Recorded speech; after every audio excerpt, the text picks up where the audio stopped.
एक जंगल में एक शेर रहता था। गीदड़ उसका सेवक था। जोड़ी बहुत अच्छी थी। शेरों के समाज में तो उस शेर की कोई इज्जत थी नहीं, क्योंकि वह जवानी में सभी दूसरे शेरों से युद्ध हार चुका था। इसलिए वह अलग थलग रहता था।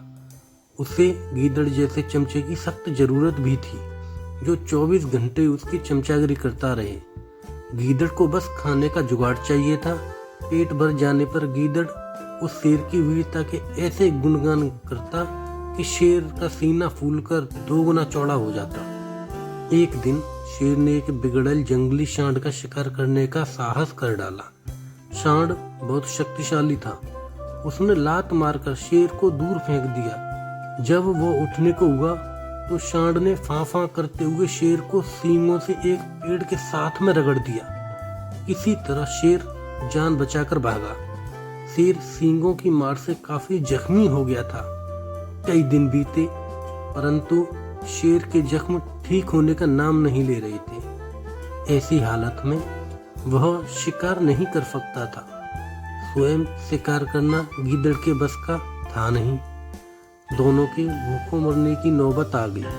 शेर को यह भी भय था कि खाने का जुगाड़ समाप्त होने के कारण गीदड़ उसका साथ न छोड़ जाए। शेर ने एक दिन उसे सुझाया, देख भाई, जख्मों के कारण मैं दौड़ नहीं सकता, शिकार कैसे करूं? तू जाकर किसी बेवकूफ से जानवर को बातों में फंसाकर यहाँ लेकर आ, फिर मैं उस झाड़ी में छिपा रहूंगा। गीदड़ को भी शेर की बात जंच गई। वह किसी मूर्ख जानवर की तलाश में घूमता घूमता एक कस्बे के बाहर नदी घाट पर पहुंचा। वहां उसे एक मरियल सा गधा घास पर मुंह मारता नजर आया।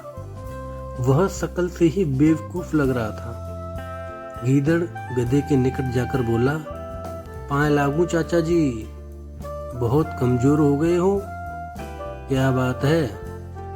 गधे ने अपना दुखड़ा रोया। क्या बताऊं भाई, जिस धोबी का मैं गधा हूँ वह बहुत क्रूर है। दिन भर ढुलाई करवाता है और चारा कुछ देता नहीं।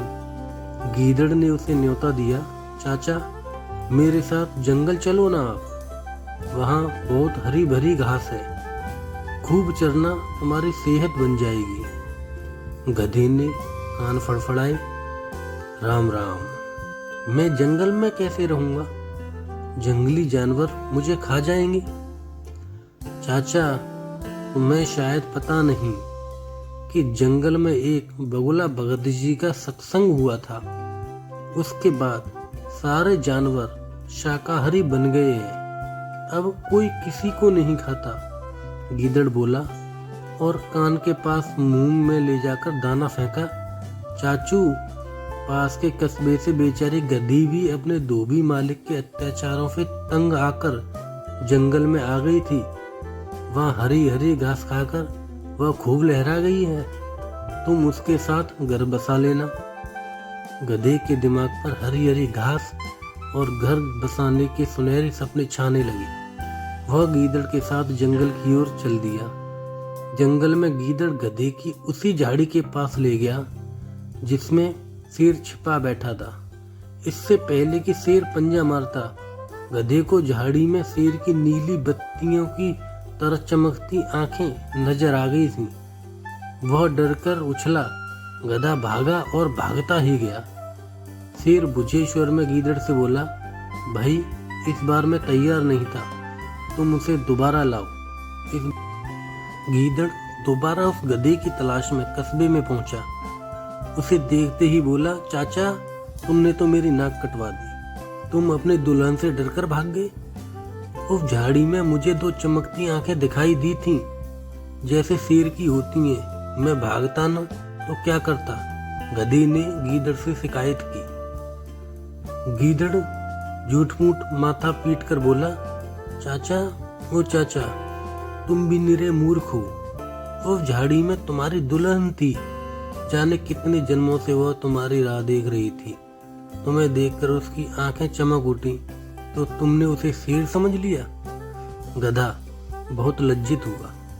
गीदड़ की चाल भरी बातें ही ऐसी थीं। गधा फिर उसके साथ चल पड़ा। जंगल में झाड़ी के पास पहुंचते ही शेर ने नुकीले पंजों से उसे मार गिराया। इस प्रकार शेर और गीदड़ का भोजन हुआ।